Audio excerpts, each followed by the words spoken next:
അരുൺ, നാട്ടുകാരുടെ സമയോചിതമായ ഇടപെടൽ ഈ അപകടത്തിന്റെ വ്യാപ്തി കുറച്ചു എന്നുള്ള കാര്യത്തിൽ യാതൊരു സംശയവുമില്ല.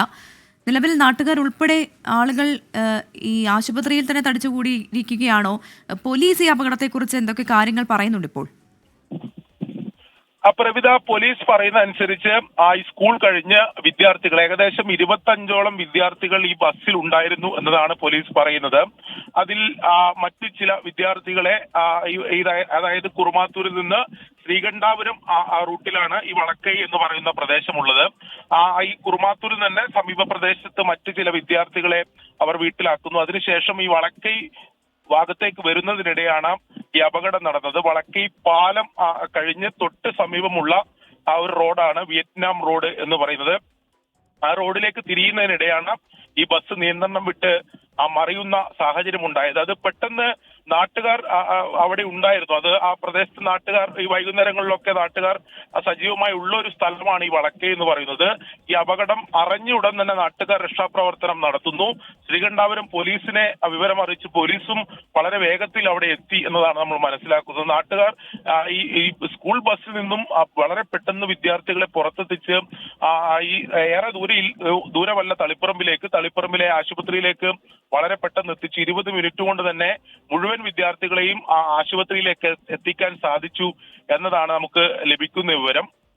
എന്തായാലും ശ്രീകണ്ഠാപുരം പോലീസാണ് നിലവിൽ ഈ അപകടം നടന്ന സ്ഥലത്തെത്തി കൂടുതൽ പരിശോധനയും അന്വേഷണവും നടത്തുന്നത്. എന്താണ് ഈ അപകടത്തിന്റെ കാരണം? ഈ നിയന്ത്രണം വിട്ട് ഈ സ്കൂൾ ബസ് മറിഞ്ഞു എന്നതാണ്. അമിത വേഗതയാണോ ഈ നിയന്ത്രണം വിടാനുള്ള കാരണം എന്നതിനെ സംബന്ധിച്ച് പോലീസ് എന്തായാലും പരിശോധന നടത്തുന്നുണ്ട്. അതോടൊപ്പം തന്നെ ഈ ബസ്സിന് എന്തെങ്കിലും ഫിറ്റ്നസ് സംബന്ധിച്ച് എന്തെങ്കിലും പ്രശ്നങ്ങൾ ഉണ്ടായിരുന്നോ എന്ന കാര്യം കൂടി പരിശോധിക്കേണ്ടതുണ്ട്. കാരണം നേരത്തെ തന്നെ ഈ സ്കൂൾ ബസ്സുകളുടെ ഒക്കെ കാര്യത്തിൽ കർശന നിബന്ധനകളും മാനദണ്ഡങ്ങളും ഒക്കെ ഈ MPDയുടെ ഭാഗത്തുനിന്ന് മോട്ടോർ വാഹന വകുപ്പിന്റെ ഭാഗത്തുനിന്നൊക്കെ ഉണ്ടായിരുന്നു. അത് ഏതെങ്കിലും തരത്തിൽ ഈ സ്കൂൾ ബസിന്റെ കാര്യത്തിൽ ലംഘിക്കപ്പെട്ടിട്ടുണ്ടോ എന്ന കാര്യം ഉൾപ്പെടെ പരിശോധിക്കേണ്ടതുണ്ട്. അങ്ങനെ ഫിറ്റ്നസിന്റെ ഒക്കെ പ്രശ്നമുണ്ടെങ്കിൽ ഈ അപകടങ്ങളൊക്കെ ഉണ്ടാവാറുണ്ട്. അല്ലെങ്കിൽ അമിത വേഗതയാണോ എന്ന കാര്യത്തിലും പരിശോധന നടത്തിയാൽ മാത്രമേ ഒരു വ്യക്തത വരികയുള്ളൂ. ഈ CCTV ദൃശ്യം, ഇപ്പോൾ പുറത്തു വന്ന CCTV ദൃശ്യം അതിന് തൊട്ട് സമീപമുള്ള ഒരു വീട്ടിൽ നിന്നുള്ള ദൃശ്യമാണ് നമ്മൾ മനസ്സിലാക്കുന്നത്. ആ ദൃശ്യം കണ്ടാൽ നമുക്ക് മനസ്സിലാക്കാൻ സാധിക്കുന്നത് അല്പം വേഗതയിലാണോ ഈ ബസ് ഉണ്ടായിരുന്നത് എന്ന ഒരു സംശയം സ്വാഭാവികമായും ആ ദൃശ്യങ്ങൾ കാണുമ്പോൾ നമുക്ക് തോന്നാം. അത്തരത്തിലുള്ള വേഗതയിലെത്തി നിയന്ത്രണം വിട്ടു മറിയുന്ന രീതിയിലാണ് ആ ദൃശ്യങ്ങൾ നമുക്ക് കാണാൻ സാധിക്കുന്നത്. പക്ഷേ അതിൽ പോലീസാണ് ഒരു സ്ഥിരീകരണം നൽകേണ്ടത്. എന്തായാലും വളരെ ദാരുണമായ ഒരു അപകടമാണ് ഇത്തരം ഉണ്ടായിട്ടുള്ളത്. സ്കൂൾ കഴിഞ്ഞ് വീട്ടിലേക്ക് മടക്ക യാത്രക്കിടെയാണ് ഈ അപകടം ഉണ്ടായത്. കുട്ടികളുടെ നിലവിളിയൊക്കെ നമുക്ക് ആ CCTV ദൃശ്യങ്ങൾ അതിൽ നിന്ന് നമുക്ക് കേൾക്കാം. പക്ഷെ നാട്ടുകാർ പെട്ടെന്ന് തന്നെ ഇടപെട്ടതുകൊണ്ട് ഈ അപകടത്തിന്റെ ഒരു വ്യാപ്തി കുറക്കാൻ സാധിച്ചു എന്നതുകൂടി നമ്മൾ കാണേണ്ടതുണ്ട്. എന്തായാലും ഒരു വിദ്യാർത്ഥിയുടെ മരണം സ്ഥിരീകരിച്ചിരിക്കുന്നു. ഒരു വിദ്യാർത്ഥിക്ക് ഇപ്പോഴും ആരോഗ്യനില ഗുരുതരമായി തുടരുന്നു എന്ന വിവരം കൂടി ലഭിക്കുന്നുണ്ട്. തളിപ്പറമ്പിലെ ആശുപത്രിയിലാണ് ഇവർ ചികിത്സയിൽ തുടരുന്നത്.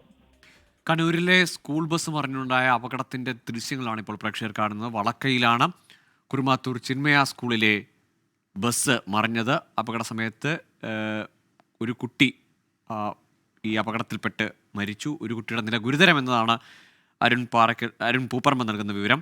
അരുൺ, ഈ അപകട സമയത്ത് എത്ര കുട്ടികൾ ഈ വാഹനത്തിലുണ്ടായിരുന്നു എന്ന് സംബന്ധിച്ച് വിവരമുണ്ടോ? ഒരു തവണയൊക്കെ മലക്കം മറിഞ്ഞ ശേഷമാണ് ഈ ബസ് ആ റോഡിൽ അങ്ങനെ ഒരു വശം ചെരിഞ്ഞ് ആ റോഡിലേക്ക് പതിക്കുന്നത്.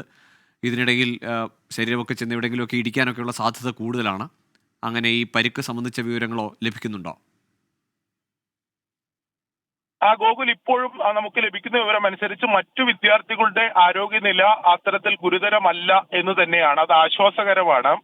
അവർ ഇപ്പോഴും തളിപ്പറമ്പിലെ ആശുപത്രിയിൽ തന്നെ ചികിത്സയിൽ തുടരുകയാണ്. അവർക്ക് ആവശ്യമെങ്കിൽ വിദഗ്ധ ചികിത്സയ്ക്ക് വേണ്ടി പരിയാരം മെഡിക്കൽ കോളേജിലേക്ക് ഉൾപ്പെടെ മാറ്റാം എന്ന് പറഞ്ഞിട്ടുണ്ട്. അവിടെ പ്രാദേശിക ആൾക്കാർ ഉൾപ്പെടെ എത്തിയിട്ടുണ്ട്. അതായത് ഭരണ സംവിധാനങ്ങളിൽ ഉൾപ്പെടെ ആൾക്കാർ എത്തിയിട്ടുണ്ട്. ഈ പഞ്ചായത്ത് പ്രസിഡന്റ് ഉൾപ്പെടെയുള്ളവർ അവിടെ എത്തിച്ചേർന്നിട്ടുണ്ട്. അങ്ങനെ എന്തെങ്കിലും ഒരു സാഹചര്യം ഉണ്ടെങ്കിൽ അവരെ വിദഗ്ധ ചികിത്സയ്ക്ക് വേണ്ടി മറ്റ് ആശുപത്രികളിലേക്ക് മാറ്റാം എന്ന് പറഞ്ഞിട്ടുണ്ട്. പക്ഷേ നിലവിലെ സാഹചര്യത്തിൽ അത്ര ആശങ്കപ്പെടേണ്ട, അതായത് മറ്റു വിദ്യാർത്ഥികളുടെ കാര്യത്തിൽ ആശങ്കപ്പെടേണ്ട സാഹചര്യം ഇല്ല എന്നതാണ് നമുക്ക് ലഭിക്കുന്ന വിവരം. പക്ഷേ ഒരു വിദ്യാർത്ഥിയുടെ നില കൂടി അത് ഗുരുതരമായി തുടരുന്നുണ്ട്. ആ കുട്ടിക്കും അത് ഈ തലക്ക് തന്നെയാണ് പരിക്കേറ്റത്. ഈ അപകടത്തിൽ 2 കുട്ടികൾക്ക് തലക്ക് ഗുരുതരമായി പരിക്കേറ്റിരുന്നു. അതിലൊരു വിദ്യാർത്ഥിയുടെ മരണമാണ് ഇപ്പോൾ സംഭവിച്ചിട്ടുള്ളത്. മറ്റു വിദ്യാർത്ഥി ഇപ്പോഴും തളിപ്പറമ്പിൽ ആശുപത്രിയിൽ ICUവിലാണ് തുടരുന്നത്. ഇപ്പോൾ ഗോകുൽ സൂചിപ്പിച്ചതുപോലെ തന്നെ അപകടം നടക്കുമ്പോൾ ഈ തലയിടിക്കാനൊക്കെയുള്ള സാധ്യതയുണ്ട്. ബസ് മറിഞ്ഞതാണ്. അപ്പോൾ സ്വാഭാവികമായും അത്തരത്തിൽ തലയിടിച്ച് വീഴാനൊക്കെയുള്ള സാധ്യതയുണ്ട്.